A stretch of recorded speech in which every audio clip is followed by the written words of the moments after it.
Survey ప్రత్యూచు వృషభధ్వజం యత్తేజక్షుభితం హే తద్దరా ధారయిష్యతి. ఈ భూమి భరిస్తుంది, దీని మీద వదిలేసేయండి. భూమి ఏమనాలి?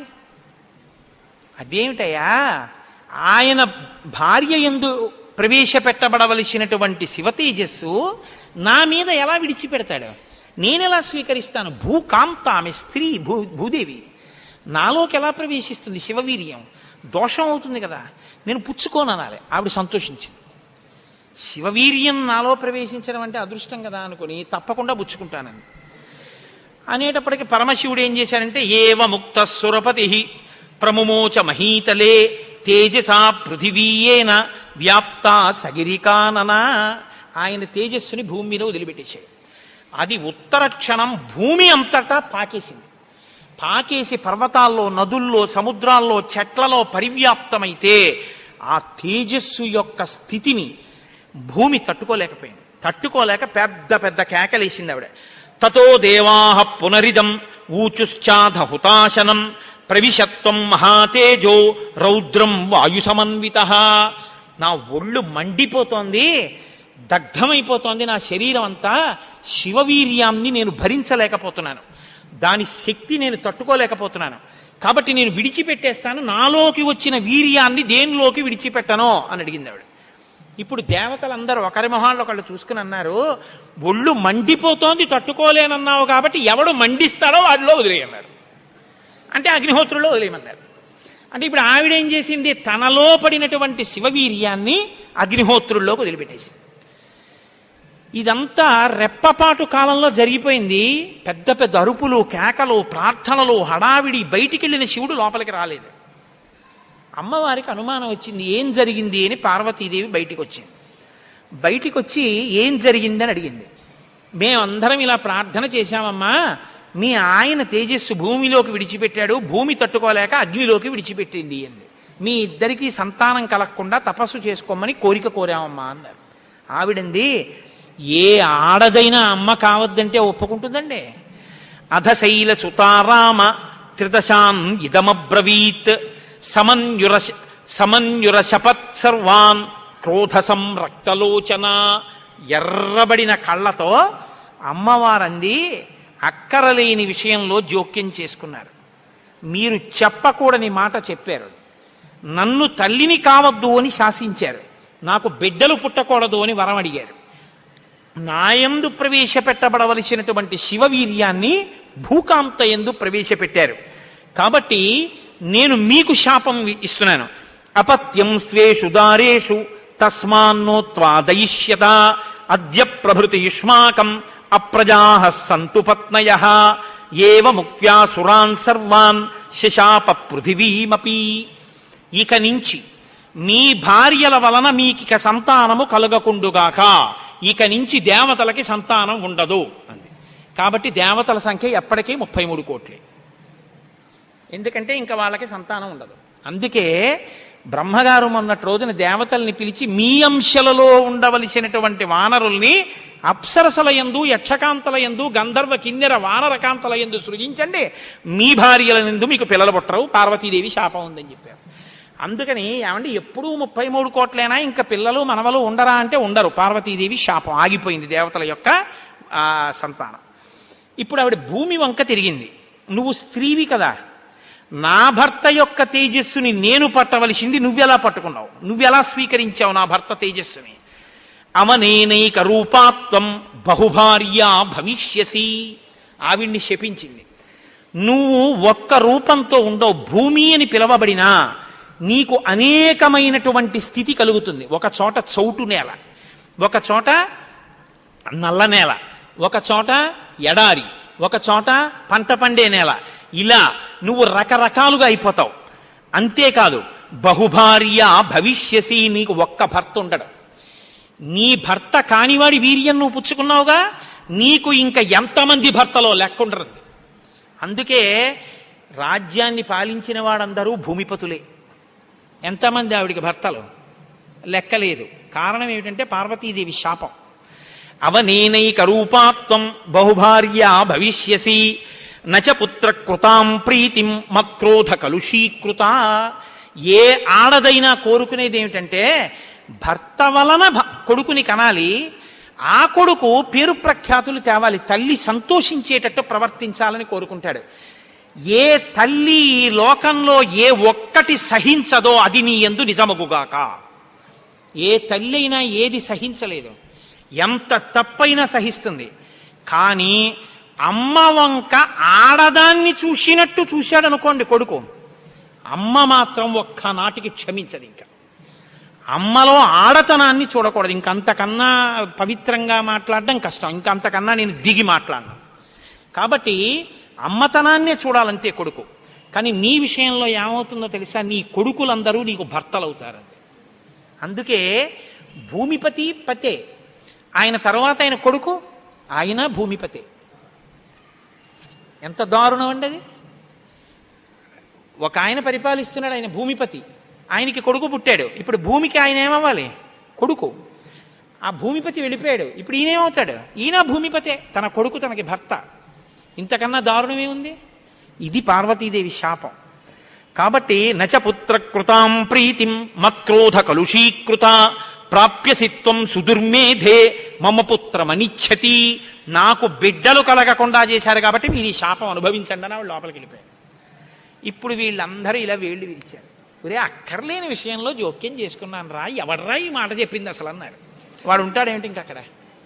ఇప్పుడు అందరూ భారంగా తలకాయలు ఉంచుకుని ఇళ్ళకెడితే వీళ్ళ శిఖలు ఎవరు పట్టుకుంటారు?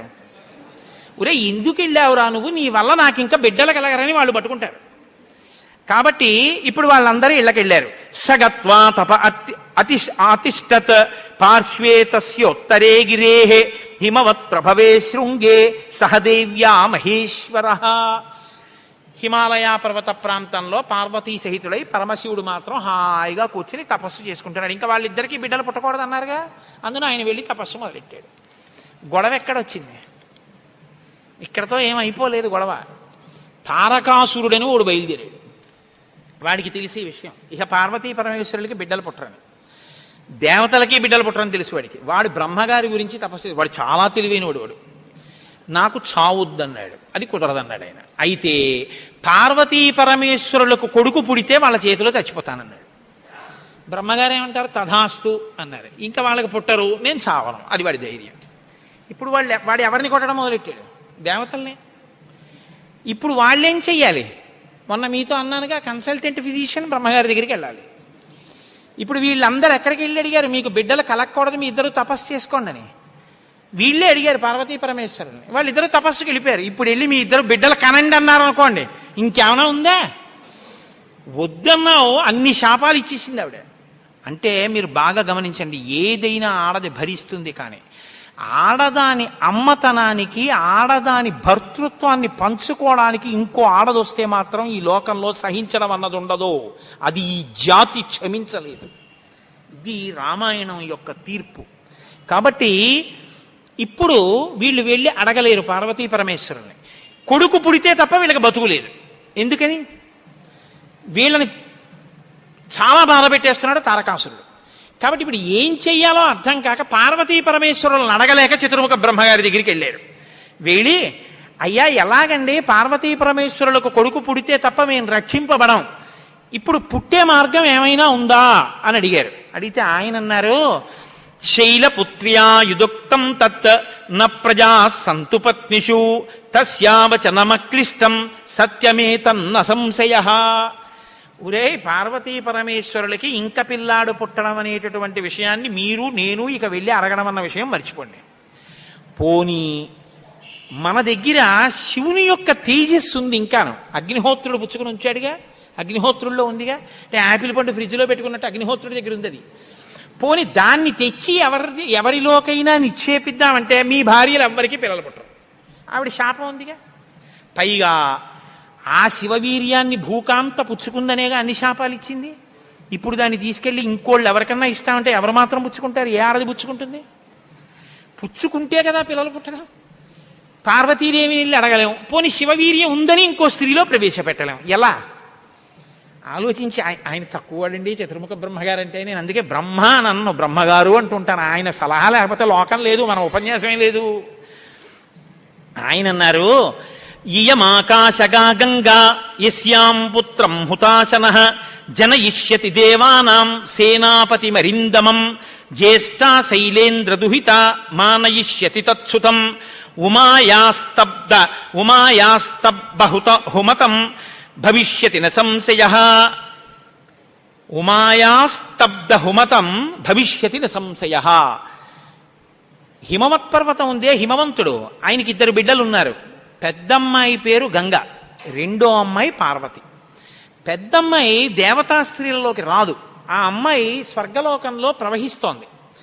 ఇప్పుడు తనకి బిడ్డలు పుట్టలేదన్న బాధ ఎప్పుడు పోతుందంటే, తన భర్త యొక్క వీర్యం తన అక్కగారిలోకి ప్రవేశించి బిడ్డ పుడితే తన అక్క కొడుకు తన కొడుకేగా. అందుకుని కొంచెం మనసు కుదుటపరచుకుని పోన్లే బిడ్డ పుట్టాడని సంతోషిస్తుంది.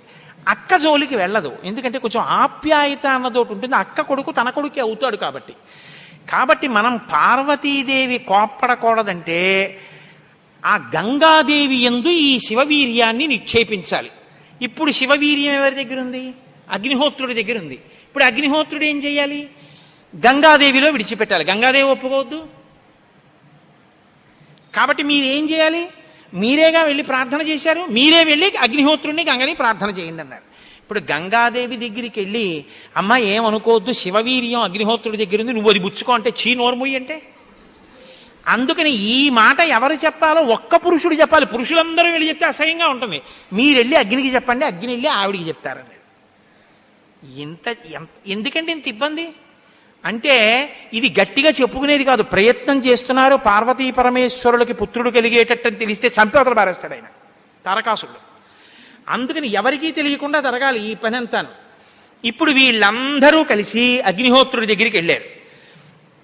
అయ్యా ఎంత గొప్ప సలహా చెప్పావు, ఏదో ఓ కారు చీకటిలో కాంతిరేఖ, కఠినమైన సక్షానికి సూక్ష్మమైన రంధ్రం దొరికాయి, ఇక మేము అల్లుకుంటాం కథ అన్నారు.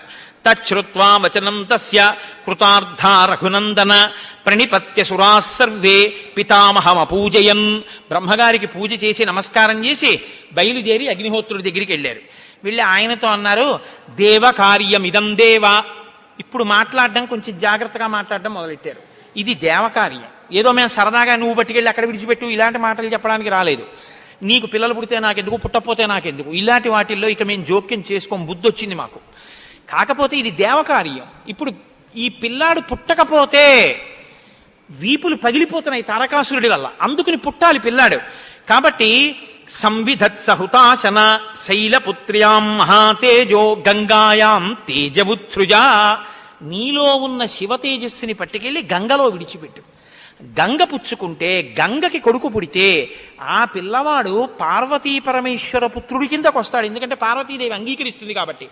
ఆ పిల్లవాడికి సేనానాయకత్వం ఇద్దాం, వాడు సేనాధిపతి అయితే వాడి చేతిలో తారకాసురుడు చచ్చిపోతాడు. అందుకని నువ్వు వెళ్ళి గంగను అడిగన్నారు. ఇప్పుడు పుచ్చుకునేటప్పుడు అప్రసన్నమైన మనస్సుతో ఆవిడ పుచ్చుకుంది అనుకోండి, ఇది ఎక్కడ చికాకు వచ్చిందిరా అని. అప్రసన్నమైన మనస్సుతో కానీ అలా పుచ్చుకుంటే తేజోవంతుడైన బిడ్డ సంభవించాడు. కాబట్టి ఆవిడ ప్రసన్నంగా పుచ్చుకోవాలి. అంటే ఆవిడ ప్రసన్నంగా పుచ్చుకోవడానికి యోగ్యమైన రీతిలో ఆవిడికి చెప్పాలి. కాబట్టి ఆయన వెళ్ళి చెప్పాడు అగ్నిహోత్రుడు, గర్భం ధారయ వైదేవి దేవతానాం ఇదం ప్రియం అన్నాడు. అమ్మా నువ్వు గర్భం ధరించాలమ్మా, ఆవిడ కన్య, భర్త లేడు, మరి నువ్వు గర్భం ధరించాలంటే అందావిడే దేవతానాం ఇదం ప్రియం. అమ్మ దేవకార్యం ఇది, అందుకుని నిన్ను అడుగుతున్నాను తప్ప ఇంకో మాట అనుకో కుసుమా తల్లి. అందుకని ఆవిడ అర్థం చేసుకుంది, ఓహో ఇంతకన్నా ఇప్పుడు లోకాన్ని రక్షించడానికి మార్గం లేదు, కాబట్టి శివ తేజస్సుని నాలోకి తీసుకుంటాను. తస్య తద్వచనం శ్రుత్వా దివ్యం రూపమధారయత్. ప్రసన్నంగా తీసుకుంది అనడానికి గుర్తు దివ్యమైన రూపాన్ని ధరించి శివ తేజస్సుని తనలోకి తీసుకుంది. ఇప్పుడు వీళ్ళ బాగా గమనించండి, సుబ్రహ్మణ్యోత్పత్తి అంటే ఎటువంటిదో తెలుసా అండి? 33 కోట్ల మంది దేవతలు ఇలా ఎదురు చూస్తున్నారు. ఇప్పుడు కాని శివవీర్యం ఎందుకో పనికి రాకుండా పోయిందనుకోండి, గంగ కానీ అయ్యి బాబాయ్ నేను భరించలేకపోతున్నానని వదిలేవతల పారేసింది అనుకోండి, అంతే. ఇక శివవీర్యం లేదు, ఎందుకంటే ఉన్న శివవీర్యం పాడైపోయింది. కాబట్టి ఇక పుత్రుడు కలగడు. ఇక పుత్రుడు కలగకపోతే ఇక ఎప్పటికీ అసలు దేవతల యొక్క రాజ్యం అన్నది ఇక రాదు, తారకాసురుడే ఉంటాడు. కాబట్టి ఇక మీరు నేను పురాణం చెప్పుకోవడం ఇప్పటికీ ఉండదు, ఆయనే పరిపాలిస్తుంటాడు కదా. కాబట్టి ఇప్పుడు ఆ గంగ వల్ల బిడ్డ పుట్టాలి. వీళ్ళందరూ ఉత్కంఠతో ఎదురు చూస్తున్నారు. గంగ గర్భం ధరించి బిడ్డని కంటుందా? ఇది ఇంత చల్లటి గంగమ్మలోకి శివవీర్యం వెళ్ళింది. వెళ్ళగానే ఆవిడ ఇప్పుడు పెద్ద కేకేసింది, అయ్య బాబోయ్, ఈ శివవీర్యం యొక్క వేడికి నా నీరు ఉడికిపోతోంది, నేను భరించలేకపోతున్నాను, దీన్ని వదిలేస్తున్నాను, ఎక్కడ వదిలేనని.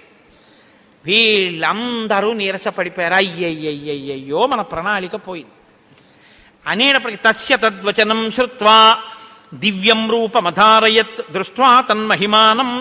ఆ తర్వాత సమంతతస్తదా దేవీం అభ్యసించి తపావకః సర్వశ్రోతాంసి పూర్ణాని గంగాయా రఘునందన తమువాచ తతో గంగా సర్వతే దేవ పురోహితం అశక్తాధారణే దేవ తవ తేజస్సముద్భవం దహ్యమానగ్నినా తేన సంప్రవ్యధితతే ససా. ఇప్పుడు నేను ఈ తేజస్సుని ఎక్కడ వదిలిపెట్టేను, నా సర్వాంగములు క్షోభించిపోతున్నాయంది ఆవిడ. అగ్నిహోత్రుడు చూసి అన్నాడు, బిడ్డ పుట్టాడో లేదో తరువాతి మాట, ముందసలు నువ్వు కలతపడిపోతున్నావు, నువ్వు తట్టుకోలేవు. కాబట్టి అధాబ్రవీదిదం గంగాం సర్వదేవ హుతాశనః ఇహ హైమవతే పాదే గర్భోయం సన్నివేశ్యతాం. అదిగో ఆ హిమాలయ పర్వత ప్రాంతముల యొక్క పాదముల యందు తీసుకెళ్లి నీలో ఉన్నటువంటి శివ తేజస్సుని విడిచిపెట్టేసేయాలి. గంగ తనలో ఉన్న శివ తేజస్సుని తీసుకెళ్లి హిమాలయ పర్వత ప్రాంత పాదముల యందు వదిలిపెట్టేసేటప్పటికి అది వెళ్ళి రెల్లు దుబ్బుల్లో పడిపోయింది, గడ్డిలో పడిపోయింది. ఇప్పుడు అందులోంచి ఒక్కసారి కాంతి కనపడింది వాళ్ళకి. పిల్లాడేమైనా వచ్చాడా? వాళ్ళకి పిల్లాడు కావాలి. ఇప్పుడు వాళ్ళు చూస్తే సర్వం పర్వత సన్నద్ధం సవర్ణమభవద్వనం జాత రూపమితి ఖ్యాతం తదా ప్రభృతి రాఘవ సువర్ణం పురుష వ్యాఘ్ర హుతాసన సమప్రభం తృణవృక్షలతాగుల్వం సర్వం భవతి కాంచనం. ఆ శివవీర్యంలోంచి, ఆ తేజస్సులోంచి అగ్ని ఎటువంటి కాంతితో ఉంటాడో అటువంటి కాంతితో మొట్టమొదట బంగారం పుట్టింది లోకంలో. బంగారం శివవీర్యం, అందుకే బంగారానికి శివవీర్యం అని పేరు. బంగారం పుట్టి బంగారంతో అక్కడ ఉన్నటువంటి తృణవృక్ష లతాగుల్మం సర్వం భవతి కాంచన, ఆ గడ్డి చెట్లు అన్ని బంగారు రంగులో మెరిసిపోయాయి ఒక్కసారి. తర్వాత వెండి పుట్టింది. ఆ వెండిని చూశారు, తెల్లగా ఉంది వెండి. అయిపోయింది. ఆ తర్వాత ఇంకా మిగిలినటువంటి క్షారంలోంచి రాగి ఇనుము పుట్టాయి. మిగిలిపోయినటువంటి మలంలోంచి తగరము సీసము పుట్టాయి. తప్ప పిల్లవాడు మాత్రం కనపడలేదు. అయిపోయింది మన ప్రణాళికంతా, పిల్లవాడు పుట్టలేదు అని దిగాలు ముఖాలు వేసుకుని ఆ పైనుంచి చూస్తున్నారు. ఆ రెల్లు దుబ్బుల్లో రాత్రివేళ తెల్లగా మెరుస్తాయే రెల్లు దుబ్బులు, ఆ రెల్లు దుబ్బుల్లోంచి తదగ్నినా పునర్వ్యాప్తం సంజాత శ్వేత పర్వత దివ్యం శరవణం చైవ పావకాదిత్య సన్నిభం. బ్రహ్మాండమైనటువంటి కాంతులు మెరిసిపోతుండగా 6 ముఖాలతో అద్భుతమైన సౌందర్యంతో ఒక పిల్లవాడు పుట్టి పాల కోసం ఏడ్చాడు. అమ్మయ్యా, పుట్టాడు రా పిల్లాడు, శివపుత్రుడు జన్మించాడు, మన బాధలు తీరాయని వాళ్ళందరూ పొంగిపోయారు. షష్ఠి 6 ముఖాలతో షణ్ముఖుడై పుట్టాడు. ఆ పుట్టినటువంటి వాడు కూడా మహానుభావుడు 6 ముఖాలతో పుట్టాడు కాబట్టి షణ్ముఖుడు. పుట్టిన పిల్లాడికి పాలివ్వాలి, ఆ కృత్తికల్ని పిలిచి మీరు పాలివ్వండి అన్నారు. వాళ్ళన్నారు, మేం పాలిస్తాం, కానీ తాం క్షీరం జాతమాత్రస్య కృత్వా సమయముత్తమం దధు పుత్రో యమస్మాకం సర్వాతామితి నిశ్చితాః. ఇప్పుడు పాలిస్తే కానీ మరి పిల్లాడు బతకడు.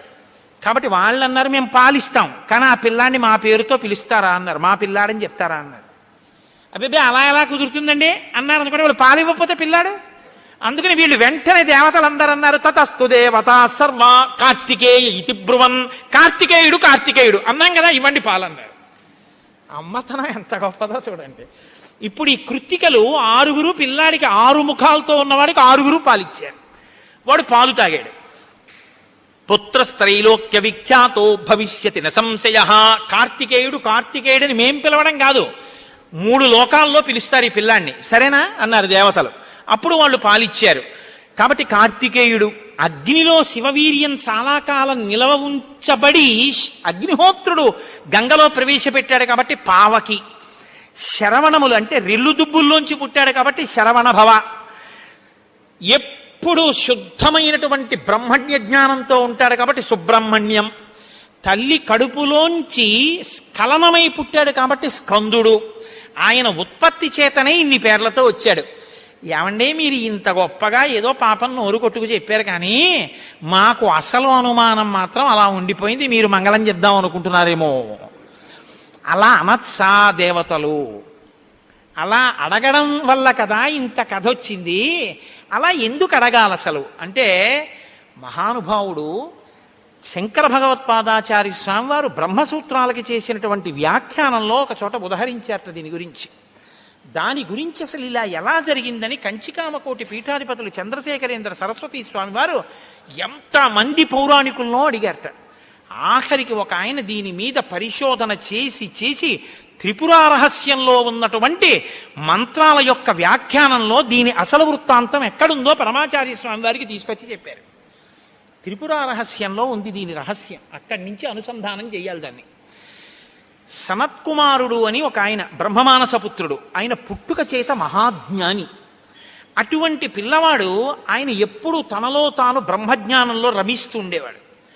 ఆయన ఒక రోజు రాత్రి నిద్రపోవడం అంటే గుర్తుపెట్టుకోండి, బ్రహ్మవేత్త నిద్రకి కూడా ఆయన సాక్షి. అటువంటి ఆయనకి కల వచ్చిందంటే అవస్థ ఏర్పడింది, స్వప్నావస్థ. ఆ కల్లో తాను రాక్షస సైన్యాల మీద యుద్ధం చేస్తున్నట్టు కల వచ్చింది.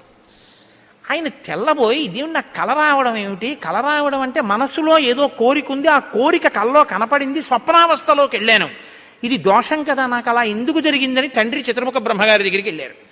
వెళ్ళి నాన్నగారు నాకు ఇలా కల ఎందుకు వచ్చింది నాన్నగారు అసలు అని అడిగాడు. అయితే ఆయన అన్నాడు, నాయనా నీకు ఇలా కల రావడానికి ఒక కారణం ఉంది.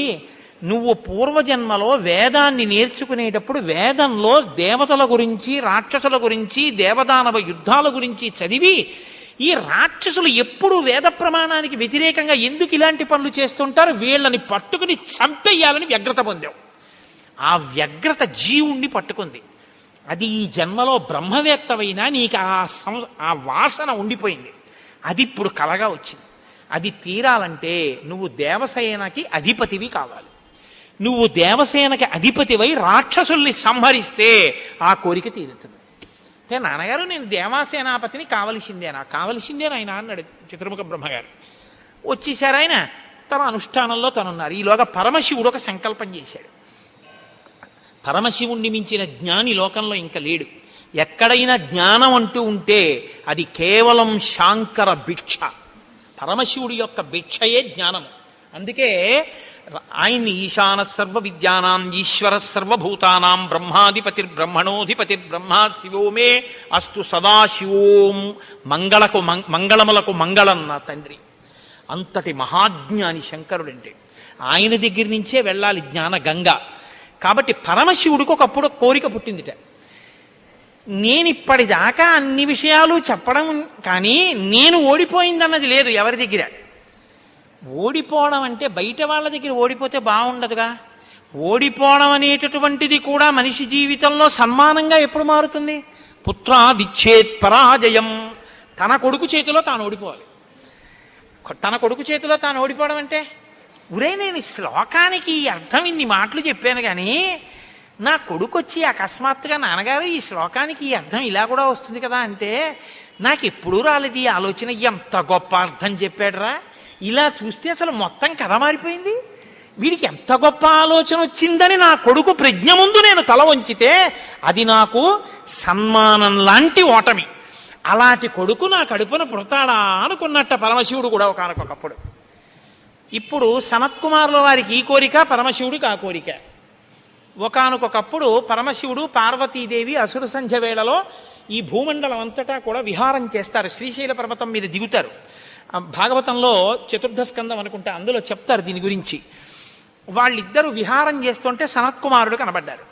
కనబడితే వాళ్ళకి ముచ్చటేసింది. బ్రహ్మవేత్త మహానుభావుడు బ్రహ్మజ్ఞాని, పలకరిద్దామని వృషభవాహనం మీద కిందికి దిగి దగ్గరికి వెళ్ళారు. ఆయన ఇలా చూశారు. చూసి తన పంతాన్ని చేసుకుంటున్నారు. ఇద్దరు అలా నిలబడ్డారు. ఆయన ఏం పలకరించలేదు. పలకరించకపోతే పరమశివుడు అన్నాడు, ఏమయ్యా లోపల సంతోషించాడు ఇది బ్రహ్మవేత్త అంటేని. ఏమయ్యా ఇంతసేపటి నుంచి నించున్నావు, కనీసం నువ్వు పలకరించలేదు మమ్మల్ని అన్నారు. ఏమిటి నువ్వు కొత్తగా కనపడ్డా ఏమిటి? నాకు లోకమంతా నువ్వు తప్ప ఇంకోటి కనపడితే సర్వే ప్రత్యూచు వృషభధ్వజం యత్తేజక్షుభితం హే తద్దరా ధారయిష్యతి. ఈ భూమి భరిస్తుంది, దీని మీద వదిలేసేయండి. భూమి ఏమనాలి? అదేమిటయ్యా, ఆయన భార్య యందు ప్రవేశపెట్టబడవలసినటువంటి శివతేజస్సు నా మీద ఎలా విడిచిపెడతాడు? నేనెలా స్వీకరిస్తాను? భూకాంత, ఆమె స్త్రీ, భూదేవి. నాలోకి ఎలా ప్రవేశిస్తుంది శివవీర్యం? దోషం అవుతుంది కదా, నేను పుచ్చుకోను అనాలి. ఆవిడ సంతోషించింది. శివవీర్యం నాలో ప్రవేశించడం అంటే అదృష్టం కదా అనుకుని తప్పకుండా పుచ్చుకుంటానని అనేటప్పటికీ పరమశివుడు ఏం చేశాడంటే, ఏవ ముక్త సురపతి